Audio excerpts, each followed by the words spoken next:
Okay, so let me just see.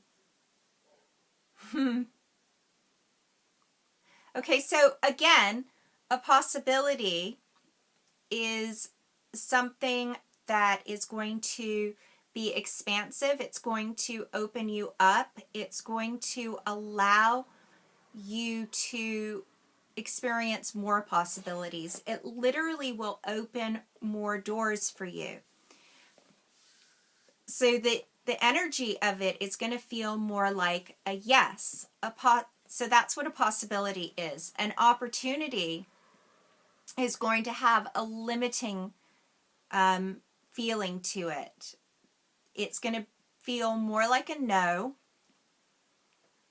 and it's literally like a distractor. So let me give you a tiny bit more information and background with this, and maybe that will support you. And if you're still wanting more, then we can do a bit of energy work to support you in getting to the place of knowing more of what is a possibility and what is an opportunity.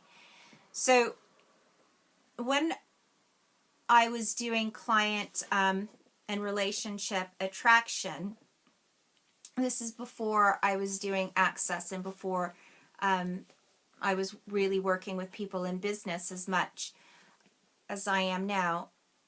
What I would do is help people create. All I was doing was energy work. So I would look at a person's energy and I would start creating whatever it was that they wanted. So when that happens, when you're creating something, stuff starts to show up. But normally the stuff that starts to show up is the opportunities. And the best analogy that I ever got was actually from a person. I normally just get analogies from channeling it from the collective source or whatever. But this woman, Brenda, gave me this analogy, and she said that it's like if you're shipwrecked, if your ship sinks and you're trying to reach land, on your way to land, there will be all this debris. And the debris is a sign of land, but it's not actually land. And what I see people doing, especially in relationship attraction, the first thing that floated along, they would grab onto it and hold onto it for dear life. And this is normally because the people that I was working with made the relationship so significant, first of all. So the first thing that you need to do when you're creating and manifesting something is to not make that thing more significant than you. That's the absolute first thing in manifesting something.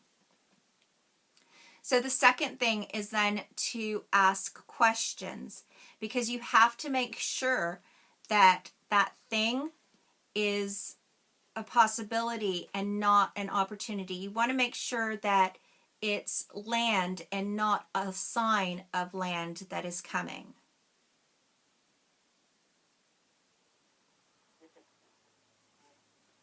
So my other story with this is when I was doing more intensive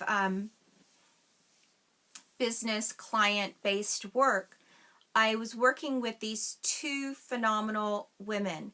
One had access to a list that had 1 million viewers every month. So she had a blog that had that capacity. And she was a multi-millionaire.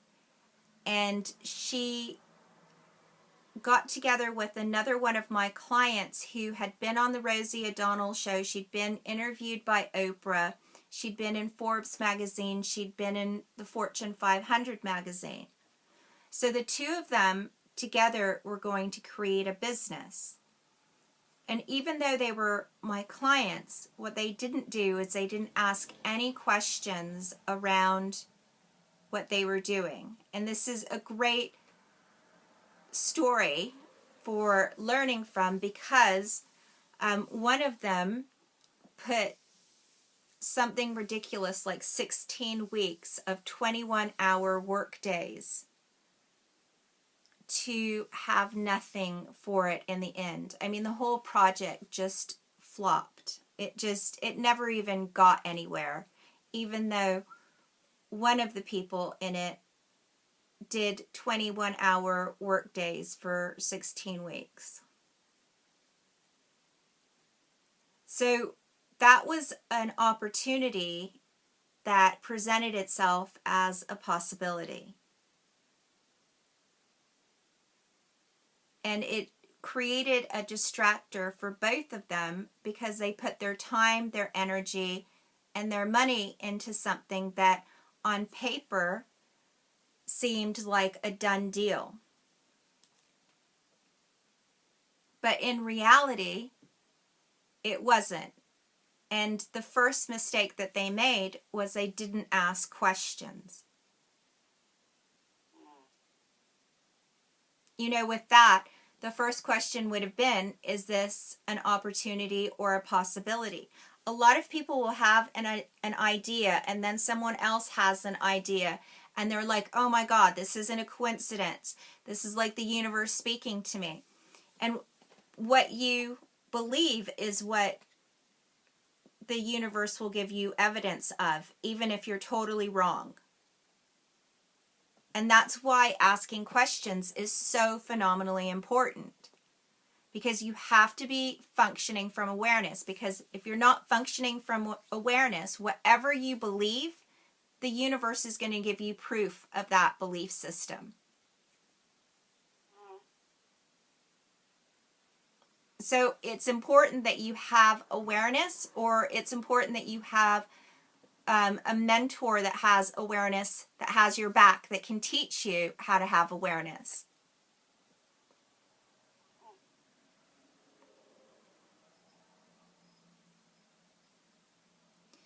Well, I think that's where my flaw is. All right, well, the Tools for Change program, the free program, is designed to support you in getting awareness as well. I mean, that's designed for whoever, can't work with me for whatever reason.